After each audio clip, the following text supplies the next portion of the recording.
Akan kita mulai. Mari kita mengambil satu teguh dengan bagi berdiri.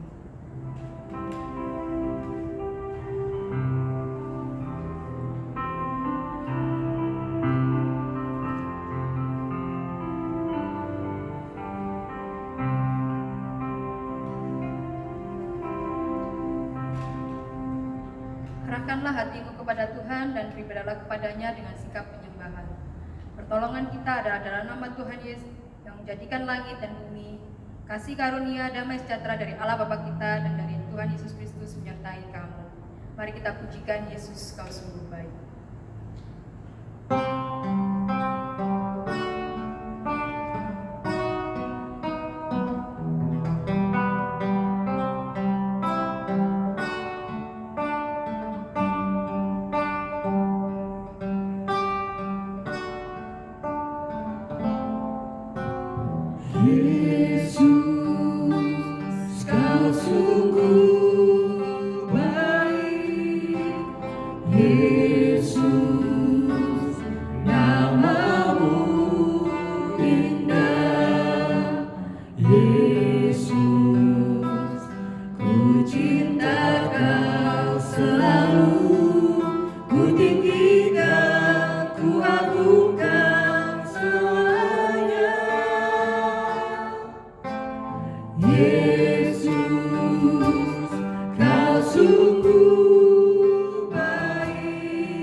Berbahagialah orang yang membawa damai, karena mereka akan disebut anak-anak Allah.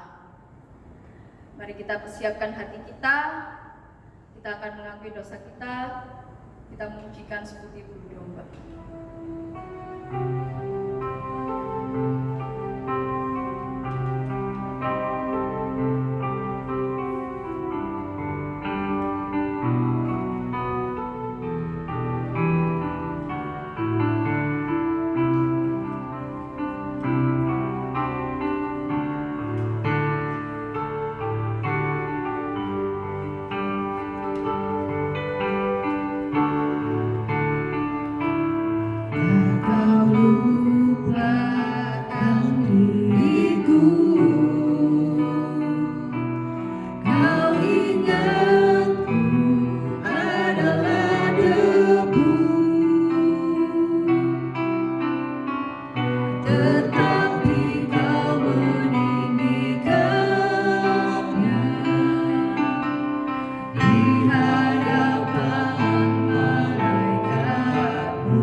kepadamu ya Tuhan, kiranya Engkau tetap sertai kami ya Tuhan, di tengah dosa yang telah kami alami ya Tuhan, yang telah kami lewati ya Tuhan, Kau sertai kami, Kau tetap tuntun kami, jadikan kami pribadi yang lebih baik lagi di hadapan ya Tuhan. Kami serahkan semua dalam tangan-Mu, di dalam Tuhan Yesus, kami menjawab doa bersyukur, haleluya, amin. Mari kita bangkit berdiri, saya akan membacakan berita anugerah. Berdasarkan kasih karunia Allah dalam Tuhan Yesus Kristus, saya sampaikan berita pengampunan dosa pada tiap-tiap orang yang mengaku dengan tulus dan ikhlas, sebagaimana tertulis dalam firman Allah dalam Mazmur 32 ayat yang ke-1. Dari Daud, nyanyian pengajaran, berbahagialah orang yang diampuni pelanggarannya, yang dosanya ditutupi. Marilah kita mendengarkan petunjuk hidup baru, sebagaimana tertulis dalam Matius 5 ayat 44. Tetapi aku berkata kepadamu, kasihilah musuhmu dan berdoalah bagi mereka yang menganiaya kamu. Shalom. Saya percaya setiap kita dalam keadaan baik-baik saja, amin. Sebab kasih karunia Tuhan melimpah bagi kita, layaklah kita mengucap syukur dengan Tuhan dengan penuh sukacita. Mari kita pujikan kesabaran nama Tuhan.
Pengakuan iman rasuli. Aku percaya kepada Allah, Bapa yang Maha Kuasa, Khalik langit dan bumi, dan kepada Yesus Kristus, Anaknya yang tunggal Tuhan kita, yang dikandung dari Roh Kudus, lahir dari darah anak Maria, yang menderita sengsara di bawah pemerintahan Pontius Pilatus, disalibkan, mati dan kuburkan, turun dalam kerajaan maut. Pada hari yang ketiga, bangkit pula dari mati, naik ke surga, duduk sebelah kanan Allah, Bapa yang Maha Kuasa, dan dari sana akan datang untuk menghakimi orang yang hidup dan yang mati. Aku percaya pada Roh Kudus, gereja kudus dan aman, persekutuan orang kudus, pengampunan dosa, kebangkitan tubuh dan hidup yang kekal. Amin. Jemaat saya persilakan dulu. Kita akan memasuki doa syafaat. Mari kita berdoa. Yang pertama, kita berdoa untuk Sekolah Kristen ADA, kiranya Tuhan menolong dalam menjalankan misi-misinya di tengah kondisi sekarang. Dan yang kedua, kita berdoa untuk ekonomi Indonesia yang diprediksi menuju resesi, kiranya Tuhan menjaga dan memulihkan. Dan yang ketiga, kita berdoa untuk tenaga medis yang menolong orang yang terkena corona. Mari kita berdoa. Tuhan, ini kami setiap anak-Mu ya Tuhan, kami berdoa ya Tuhan. Kami berdoa untuk sekolah latihan tempat ini ya Tuhan, kiranya Engkau berkati ya Tuhan di tengah kondisi saat ini ya Tuhan, kiranya Engkau berkati supaya visi dan misi dapat berjalan dengan baik ya Tuhan, supaya tetap berjalan sekolah ini ya Tuhan. Engkau berkati gurunya, baik gurunya yang mengajar ya Tuhan maupun segala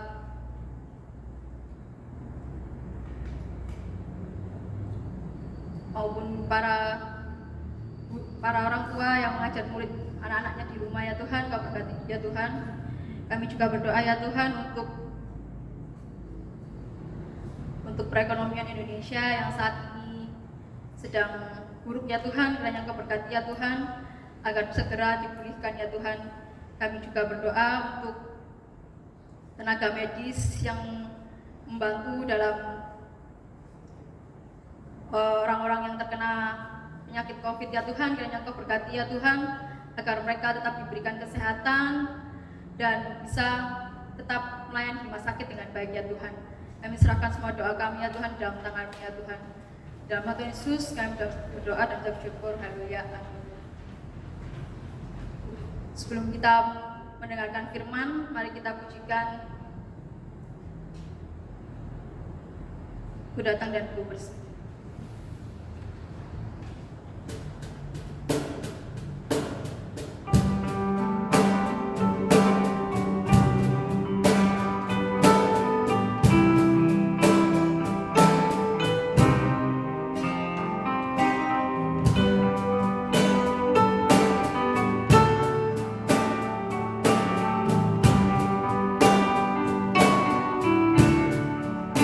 Aku datang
kuasakan pada hambanya.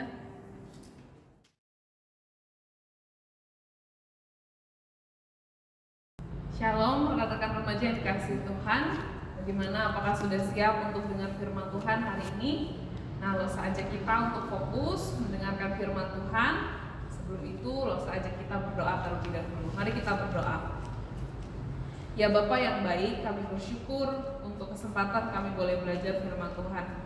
Juga bersyukur untuk teman-teman remaja yang masih setia untuk ikut ibadah hari Minggu. Tuhan, Kau tahu bukan hal yang mudah ketika kami beribadah di rumah, sendirian, banyak godaan, dan seringkali kami boleh memilih untuk tidak beribadah karena tidak ada mata manusia yang melihat. Tapi kami percaya ketika kami mau setia, Tuhan melihat itu dan Tuhan memperhitungkannya.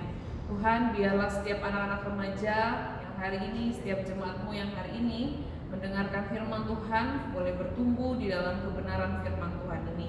Terima kasih Tuhan, berkatilah setiap kami. Kami menyerahkan waktu pembelajaran firman Tuhan ini ke dalam tangan-Mu. Di dalam nama Tuhan Yesus Kristus kami berdoa. Amin. Teman-teman, lo saja kita membuka Alkitab, diambil dari Matius pasalnya yang kelima. Injil Matius pasal 5, kita lanjutkan ucapan berbahagia yang ke-7, yaitu Matius 5 ayat yang ke-9. Matius 5 ayat 9. Losa akan bacakan buat setiap kita. Matius 5 ayat 9. Berbahagialah orang yang membawa damai, karena mereka akan disebut anak-anak Allah. Amin. Rekan-rekan dikasih Tuhan, suatu hari Losa pergi ke sebuah toko untuk membeli apa yang Losa perlukan. Toko ini hanya kecil, ruangannya tidak terlalu besar, mungkin 2x2. Nah, di dalam ruangan yang kecil itu diisi banyak sekali pengunjung karena memang toko ini menjual barang yang harganya itu lebih relatif sangat murah dibanding toko-toko lainnya. Nah, di toko ini tuh ada pemiliknya atau bosnya ya yang di situ dan beberapa karyawannya. Tapi teman-teman, ada sesuatu yang berbeda. Ketika lo datang ke toko ini, suasananya tuh sangat hening. Semuanya diam, sangat dingin keadaannya waktu di toko itu. Hanya ada satu suara, yaitu suara pemilik toko tersebut.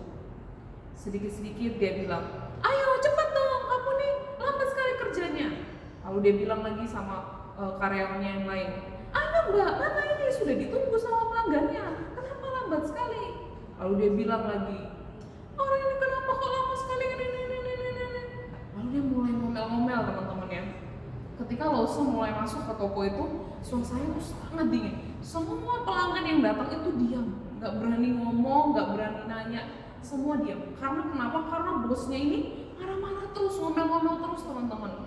Nah teman-teman coba bayangin kalau kalian jadi karyawan yang ada di toko itu, kira-kira kalian merasa damai sejahtera atau enggak ya? Tentu enggak ya. Losa yang mau belanja aja tiba-tiba langsung pergi, milih keluar cari toko yang lain aja. Nah teman-teman dikasih Tuhan, perasaan damai, suasana yang damai itu tentu sesuatu yang setiap manusia itu idam-idamkan di dalam kehidupannya. Adakah orang yang sangat-sangat ingin atau hanya mau dengan yang namanya keributan dan perselisihan? Tentu tidak ada. Kalau ada pun ya mungkin orangnya sakit gitu ya. Nah makanya hari ini Tuhan Yesus mengajarkan di dalam bagian yang kita baca, itu ada bagian di mana Tuhan Yesus berkata tentang orang-orang yang membawa damai. Teman-teman, kita udah belajar bagaimana ucapan bahagia yang pertama, sampai hari ini kita ucapan bahagia yang ke-7. Ucapan bahagia yang ditujukan untuk orang-orang percaya. Di ucapan bahagia yang ke-7, Tuhan Yesus berkata tentang damai. Tuhan berkata di ayat 9, berbahagialah orang yang membawa damai, karena mereka akan disebut anak-anak Allah. Teman-teman, kalau kita melihat kitab suci, kita akan menemukan fakta, kenyataan bahwa Tuhan kita sendiri itu adalah pembawa damai. Teman-teman, di dunia yang penuh dengan dosa, di dunia yang telah rusak oleh dosa, itu masalah terbesarnya adalah ketika manusia dan Tuhan itu terpisah. Ada perseteruan antara Allah dan manusia bukan karena saling benci, tetapi karena Tuhan tidak bisa bersatu dengan yang namanya dosa. Teman-teman, Ketika Adam dan Hawa jatuh ke dalam dosa di Kejadian 3, itu kita melihat bahwa keterpisahan dari manusia dan Allah karena dosa, sehingga dunia ini pun menjadi penuh dengan dosa. Dosa ajak kita melihat di dalam Kejadian. Kita lihat Kejadian pasalnya yang ke-6. Kejadian pasal 6.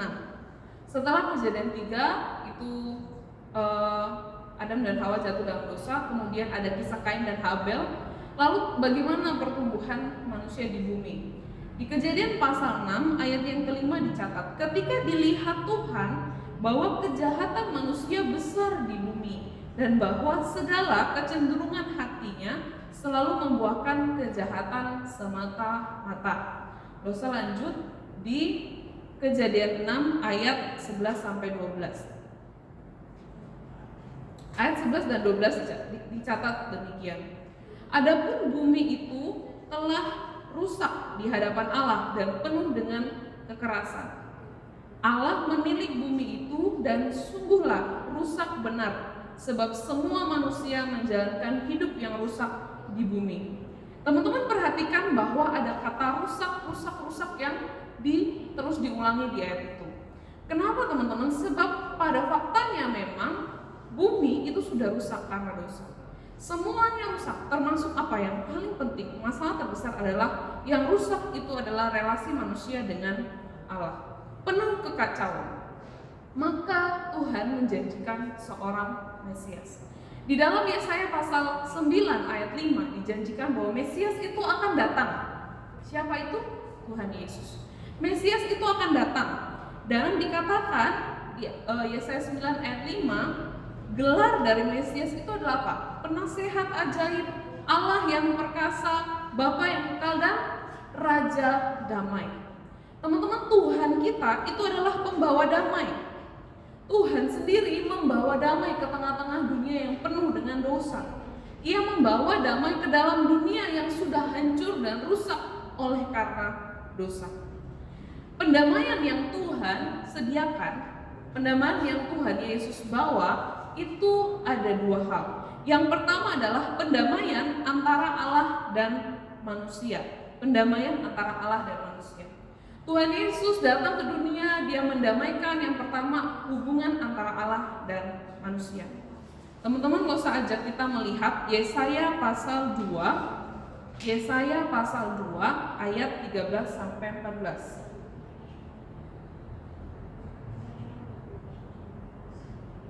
Yesaya pasal 2 ayat 13 sampai 14. Dikatakan demikian. Tetapi sekarang di dalam Kristus Yesus, kamu yang dahulu jauh sudah menjadi dekat oleh darah Kristus.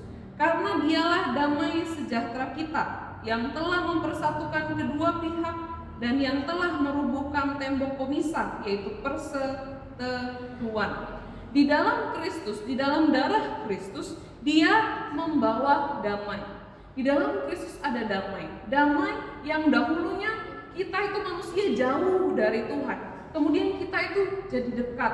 Kenapa? Karena darah pengorbanan Kristus. Teman-teman yang dikasihi Tuhan, di dalam Kristus ia mempersatukan kedua pihak, yaitu pihak Allah dan pihak manusia. Yang Kristus merobohkan tembok pemisah, yaitu tembok perseteruan antara Allah dan manusia oleh karena dosa. Melalui pengorbanan Tuhan Yesus di atas kayu salib, dia mendamaikan Allah dan manusia. Dia mendamaikan Tuhan dan umat manusia yang penuh dengan dosa. Jadi di dalam Tuhan kita, ia adalah Tuhan yang membawa damai, yaitu pendamaian antara Allah dan manusia. Nah, yang kedua, selain Tuhan Yesus mendamaikan relasi antara Allah dan manusia, dia juga mendamaikan relasi antara sesama manusia. Teman-teman, kalau kita mengingat pengajaran Tuhan Yesus di dalam Matius 22 ayat 34 sampai 40, di situ ada orang yang bertanya, Tuhan, hukum mana nih yang paling utama, yang paling prioritas, yang paling penting yang harus dijalankan oleh pengikut Tuhan? Lalu Tuhan Yesus berkata apa? Hukum yang terutama ialah mengasihi Tuhan Allahmu. Lalu hukum yang kedua yang sama dengan itu ialah mengasihi sesamamu manusia. Teman-teman yang dikasih Tuhan, relasi kita dengan Sang Pencipta akan selalu nampak dalam relasi kita dengan sesama. Maka kalau kita mempelajari 10 hukum Allah, 10 hukum yang Tuhan berikan, itu dibagi menjadi 2, yaitu tentang relasi kepada Tuhan dan relasi kepada sesama. Kesalehan kita kepada Allah tanpa kesaksian kepada sesama manusia adalah sesuatu hal yang tidak tepat atau sesuatu hal yang salah. Kalau kita sudah didamaikan dengan Allah, itu berarti kita juga harus berdamai dengan sesama kita manusia. Firman Tuhan Allah mengatur agar apa? Ketika manusia sudah berdamai dengan Dia, Sang Pencipta, maka manusia dengan sesama manusia yang lain pun itu harus hidup di dalam damai. Tidak bisa kita hanya baik kepada Allah, kita hanya damai dengan Allah, tapi dengan sesama manusia kita selalu ribut. Itu tidak boleh terjadi dalam kehidupan orang-orang percaya. Kalau kita sungguh telah mengalami pendamaian dengan Pencipta kita, dengan Allah kita, maka kita harus juga berdamai dengan sesama kita. Nah, teman-teman dikasih Tuhan, maka kalau kita melihat Matius 5 ayat 9, Tuhan Yesus berkata, "Berbahagialah orang yang membawa damai, karena mereka akan disebut anak-anak Allah." Ini berarti apa? Bahwa kita harus menjadi sama dengan Tuhan kita. Kita harus menjadi sama dengan Bapa kita yang di sorga, karena kita akan disebut anak-anaknya kalau kita membawa damai sama seperti Dia. Teman-teman, damai yang sesungguhnya, damai yang sebenarnya itu akan kita peroleh kalau kita sudah berdamai dulu dengan Allah. Namun damai seperti apa sih dalam kehidupan sehari-hari? Kalau kita melihat damai seperti apa yang Tuhan Yesus maksudkan? Ketika kita melihat apa yang Tuhan Yesus kerjakan, pendamaian seperti yang Tuhan Yesus kerjakan, maka kita melihat bahwa pendamaian yang kita bawa dalam kehidupan kita sehari-hari itu juga terkait dengan 2. Yang pertama, pendamaian antara manusia dan Allah.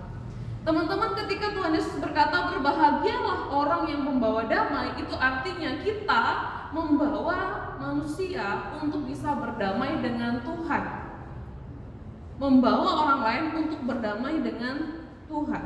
Bagaimana caranya kita mendamaikan orang lain dengan Tuhan? 1 jalannya, yaitu melalui Yesus Kristus. Kita harus membawa seseorang mengenal Yesus Kristus, percaya kepada Yesus Kristus, supaya dia bisa berdamai dengan Tuhan di sorga. Teman-teman dikasih Tuhan, di dalam pengorbanan Tuhan Yesus ketika Dia datang ke dunia, Dia berkorban, kemudian Dia bangkit dari kematian, dan Dia menyelamatkan umat manusia. Disitulah ada pendamaian antara manusia dan Allah.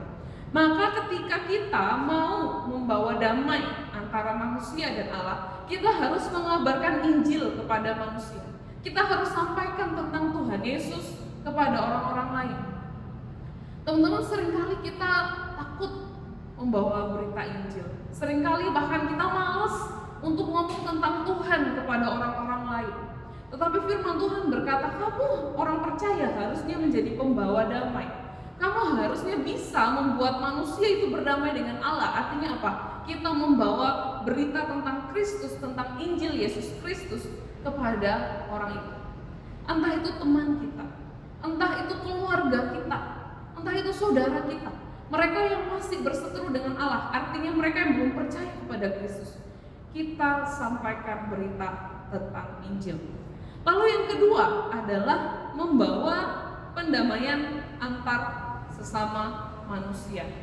Teman-teman dikasih Tuhan, di dalam hidup kita seringkali kita malah jadi pengadu domba dengan orang lain. Di dalam hidup seringkali kita menjadi pengadu domba teman-teman kita, mungkin orang tua kita gitu ya, mungkin saudara kita jadi pengadu domba untuk orang lain. Nah, teman-teman dikasih Tuhan, ketika Tuhan Yesus mendamaikan manusia dengan Allah, Tuhan Yesus juga membawa damai antara sesama umat manusia. Maka kalau kita melihat orang-orang percaya di abad pertama atau orang Kristen mula-mula, itu kehidupan mereka adalah kehidupan yang damai satu dengan yang lain. Nah, teman-teman, sebagai anak-anak Tuhan, kalau kita disebut sebagai pembawa damai, artinya kita juga membawa damai antara sesama manusia, antar teman, dengan saudara, atau dengan keluarga, dengan orang tua kita. Itu kita membawa damai di tengah-tengah sesama manusia. Di sisi lain, bukan hanya kita mendamaikan si A dan si B, tapi kita juga berdamai dengan sesama manusia yang lain. Ketika ada orang yang menyakiti kita, kita berusaha memperjuangkan kedamaian, bukannya malah tambah ribut dan tambah bertengkar dan lain-lain sebagainya. Nah, inilah yang Tuhan Yesus katakan tentang seorang pembawa damai, yaitu orang yang membawa damai kepada sesama manusia, tapi terlebih manusia dan Allah. Nah, teman-teman dikasih Tuhan, namun seringkali kita sebagai manusia itu salah kaprah dengan yang artinya membawa damai itu sendiri. Teman-teman, dulu Lose waktu SMA itu punya seorang teman yang suka dibully. Jadi karena teman Lose ini badannya sangat besar, kemudian dia ini orang yang gampang marah, orang yang mudah marah. Nah, teman Lose ini sangat mudah marah dan dia sering dibully sama teman-teman yang lain. Karena karena mereka tahu orang ini tuh mudah marah, mudah nangis, badannya besar gitu ya. Kalau mereka suka sengaja ngejek-ngejek dia sampai dia nangis dan ngamuk-ngamuk. Lalu mereka tertawa karena dia marah-marah. Nah, teman-teman, Lose nggak senang dengan pemandangan ini. Kenapa? Karena menurut Lose itu nggak benar gitu ya. Buat orang nangis supaya kita terhibur gitu ya, bully orang supaya kita merasa senang. Nah, itu bukan hal yang tepat. Tetapi teman-teman, Lose nggak berani bicara. Lose nggak ngomong, udah stop, kamu nggak boleh ngelakuin ini, kamu nggak boleh bully dia dan lain sebagainya. Kenapa? Karena Lose pikir gini, kalau saya ngomong, bisa-bisa saya yang kena bully setelah ini. Kalau saya ngomong, bisa-bisa mereka tambah ribut. Ngapain sih, Vi, kamu bela-belain? Akhirnya tambah ribut lah mereka. Maka Lose pikir, ya sudahlah, saya juga sedang memperjuangkan kedamaian ini ya, at least kedamaian saya sendiri. Nah, teman-teman, Lose berpikir itu Lose sudah sedang membawa damai. Kenapa? Karena kalau Lose ngomong akan lebih ribut lagi, akan lebih kacau lagi. Lose berpikir, ini sudah yang namanya bawa damai. Ternyata teman-teman, apa yang Tuhan Yesus katakan di dalam Matius 5 ayat 9 itu adalah tentang membawa damai secara aktif. Membawa damai secara aktif bukan kita secara pasif diam-diam nggak mau cari ribut.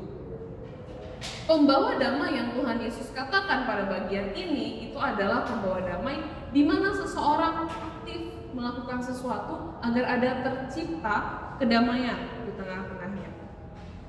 Kita memperjuangkan kedamaian secara aktif bagi orang lain. Yang menjadi tujuan adalah orang lain, bukan diri kita sendiri. Maka orang-orang salah memahami membawa damai. Kalau kita lihat orang berantem sampai dipukulin, kita bilang, sudah, urusannya mereka lah, bukan urusanku. Urusan dia lah, bukan urusanku, ya. Gak usah ikut-ikut campur. Mending kita damai-damai aja, kita diam-diam aja, tentram-tentram aja. Ternyata enggak, teman-teman. Kedamaian yang Tuhan Yesus maksud di sini adalah sesuatu yang kita secara aktif cari, lakukan, dan kita perjuangkan. Seringkali kita merasa, udahlah, nggak usah ngabarin Injil. Kalau kita ngabarin Injil nanti bentrok lagi, dikirain orang Kristen ini, orang Kristen itu, dan lain-lain sebagainya. Udah, namanya juga toleransi ya, kita menghargai kepercayaan orang dan kepercayaan kita dihargai. Ya, toleransi lah, biarin aja, nggak usah cerita tentang Yesus, hidupnya biar damai, saling tetangga, sesama saudara beda kepercayaan, nggak apa-apa, yang penting damai. Nggak usah bawa-bawa Kristus, nggak usah bawa-bawa Injil. Tetapi yang Tuhan Yesus ajarkan adalah kita harus bertindak secara aktif. Artinya apa? Kedamaian yang sesungguhnya itu adalah kedamaian yang datangnya dari Allah. Sebagaimana Tuhan Yesus, ketika Tuhan Yesus melayani di tengah-tengah dunia ini, Ketika Tuhan Yesus melayani di tengah-tengah dunia ini, kalau Tuhan Yesus mau cari damai versinya kita, itu Tuhan Yesus bahkan memilih untuk diam-diam aja. Ketika dia melihat para ahli Taurat, orang-orang Yahudi mengajarkan ajaran yang salah, ketika dia membiarkan para pemimpin agama itu memberikan contoh yang tidak tepat, memberikan teladan yang salah, Tuhan Yesus udah diam aja. Yang penting saya ngomong tentang pesannya Allah, ya udah biarin aja itu yang salah. Ternyata bukan seperti itu, teman-teman. Ketika Tuhan Yesus datang ke dunia untuk mendamaikan Allah dan manusia, dia tahu mana yang salah dan dia mau untuk membenarkan apa yang salah, bukan mencari aman lalu diam-diam saja. Itu bukan damai yang Tuhan Yesus maksudkan. Tuhan Yesus mengajarkan kita supaya kita menjadi pembawa damai, dan kita akan disebut anak-anak Allah. Teman-teman, dulu waktu Loso masih SD, Loso sering pulang sekolah itu jalan kaki kan. Pulang sekolah jalan kaki waktu Loso masih SD. Jalan-jalan dengan teman-teman. Lalu kalau misalnya di tengah jalan itu kita melewati satu rumah yang gerbangnya tinggi, rumahnya mewah, megah gitu ya. Biasanya kita suka bercanda kayak gini. Aku duluan ya, ini lo rumahku gitu. Lalu kayak pura-pura mau masuk gitu loh ke rumahnya. Lalu itu kita ketawa-ketawa bareng. Terus kita jalan lagi. Nanti bisa ada rumah yang mewah lagi, nanti teman yang lain lagi. Ayo ya semua, saya duluan ya, ini rumah saya yang mewah ini. Nah, kita suka bercanda seperti itu, teman-teman. Kenapa, teman-teman? Kita senang, kita ingin jadi anak dari orang yang punya rumah mewah ini. Kita ingin jadi anak dari orang yang punya harta yang sangat banyak ini, orang yang kaya raya ini. Gitu ya. Kenapa? Kita semua tuh pengen, selalu ingin jadi bagian dari keluarga yang hebat, keluarga yang kaya. Tetapi apa yang Tuhan Yesus janjikan di dalam Matius pasal 5 itu lebih daripada bagian keluarga kaya raya di dunia, tetapi bagian dari keluarga kerajaan surga, yaitu menjadi anak-anak Allah. Kalau menjadi anak orang kaya kita sudah sangat senang, apalagi kalau kita menjadi anak dari pemilik seisi dunia ini, dari Tuhan di atas segala Tuhan, dari penguasa alam semesta ini. Kita dikatakan anaknya Tuhan. Bagaimana perasaan kita?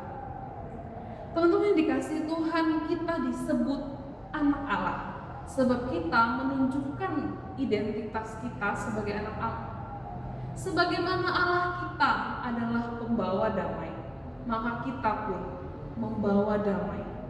Sebagaimana Tuhan kita memperdamaikan manusia dan Allah juga manusia dengan sesama, kita pun juga turut hadir di tengah-tengah dunia ini untuk menjadi pembawa damai. Damai antara manusia dengan Allah, damai antara sesama manusia. Teman-teman, ketika kamu hadir di suatu komunitas, ketika kamu hadir di suatu tempat, apakah orang-orang justru merasakan damai?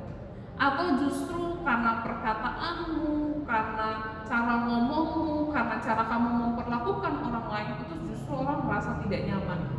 Kalau misalnya ngumpul, ada sih, itu enggak ada, males lah kalau ada dia. Atau justru orang seperti ini, ada sih, itu enggak ada. Oh ya udah, aku join, sorry. Ya udah, aku join, aku ikutan gitu ya, karena ada dia.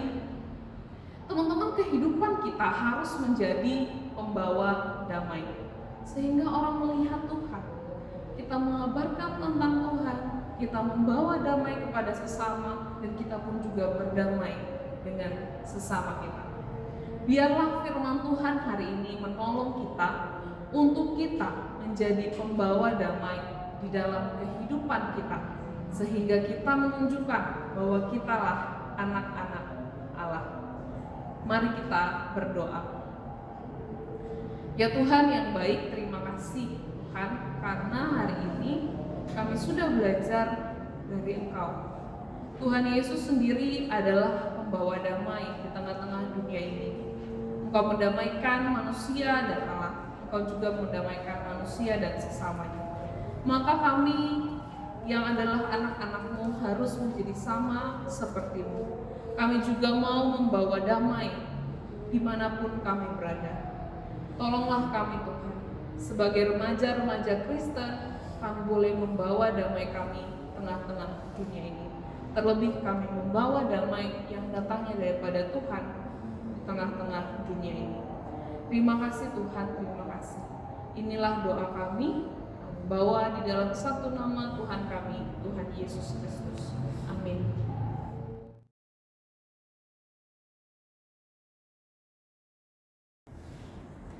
Tiba saatnya kita memberikan persembahan. Persembahan dapat dilakukan dengan 3 cara. Yang pertama, dapat ditransfer di rekening gereja seperti yang tertera di video.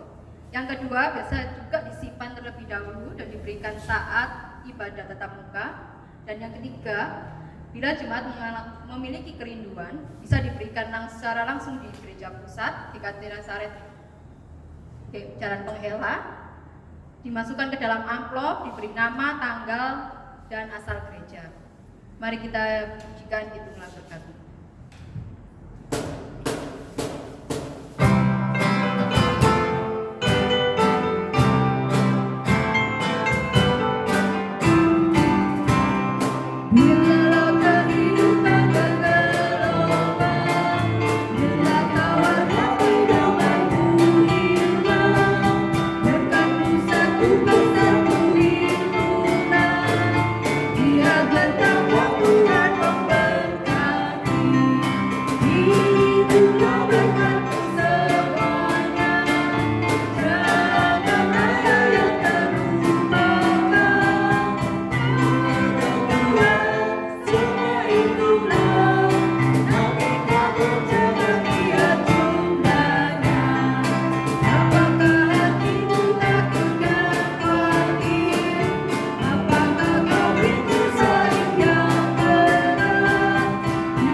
Tuhan, kami telah memberikan persembahan.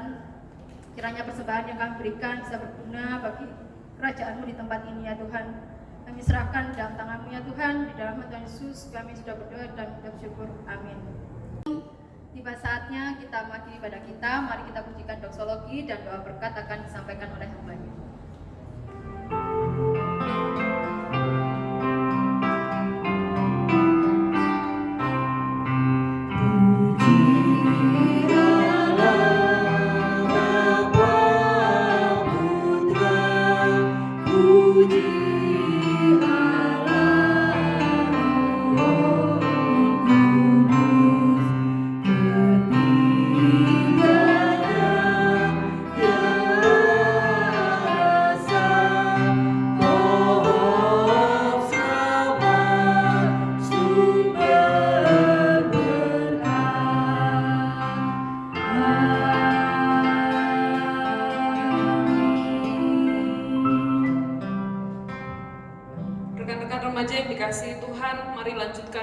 Kita dengan berkat dari Tuhan. Terimalah berkat dari Tuhan. Tuhan memberkati kita dan melindungi kita. Tuhan menyinari kita dengan wajah-Nya dan memberi kita kasih karunia. Tuhan menghadapkan wajah-Nya kepada kita dan memberi kita damai sejahtera, serta menolong kita untuk membawa damai-Nya kemanapun kita pergi, dari sekarang sampai Ia datang kembali. Amin.